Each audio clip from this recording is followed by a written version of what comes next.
বন্ধুরা, আজ আমাদের খিচুড়ি হচ্ছে আর এখানে আলু ভাজা হয়ে গেছে। আর এখানে দেখো চাল আর ডালটা ফোটাতে দেওয়া হয়েছে, পেঁয়াজ রসুন দিয়ে হবে। আলু ভাজা আর ডিম ভাজা, তাই তো? খিচুড়ি, আলু ভাজা আর ডিম ভাজা কষছেন পেঁয়াজ রসুন দিয়ে। আর ডাল আর চালটা সেদ্ধ হয়ে গেছে তো, মশলা কষিয়ে আর এর মধ্যে দিয়ে দেবো। দেখো খিচুড়ি আমাদের হয়ে গেছে, ঘি গরম মশলা দিয়ে নামিয়ে নেবেন। খিচুড়ির সঙ্গে হয়েছে আলু ভাজা আর গরম গরম ডিমের অমলেট হবে। ডিমের অমলেটটা আমার ভাজা হয়ে গেছে। খিচুড়ি আর ডিমের অমলেট আর আলু ভাজা এই আমাদের আজকে রান্না হয়েছে। তো চলো, গরম গরম অমলেটটা হয়ে গেছে, এবার খেয়ে নিই। আজকে খিচুড়ি, আলু ভাজা আর ডিমের অমলেট। এই বৃষ্টিতে আমাদের একদিনও কিন্তু খিচুড়ি হয়নি। তুমি খুব একটা ভালোবাসো না বোধহয়, না খিচুড়ি? মেয়েও খুব একটা ভালোবাসে।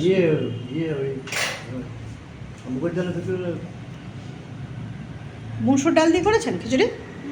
মুসুর ডালে আর পেঁয়াজ রসুন দিয়ে করা হয়েছে, ভালো লাগে তো এটা?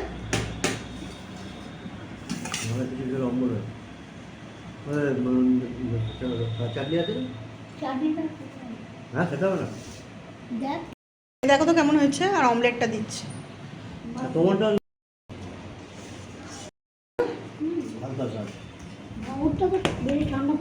নাও অমলেটটা নিয়ে নাও।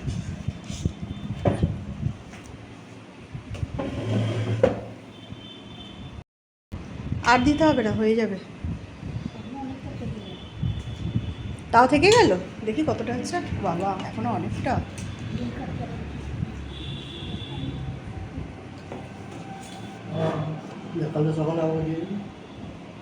খিচুড়ি খেয়ে অফিস যাবে?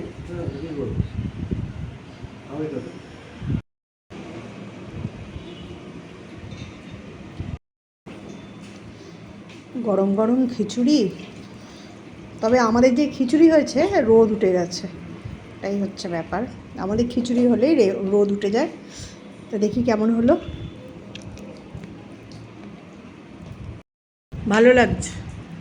আপনি খেয়েছেন তো? খাওয়া হয়ে গেছে তো? গরম গরম খিচুড়ি, আলু ভাজা আর ডিমের অমলেট বৃষ্টির দিনে দারুণ লাগে।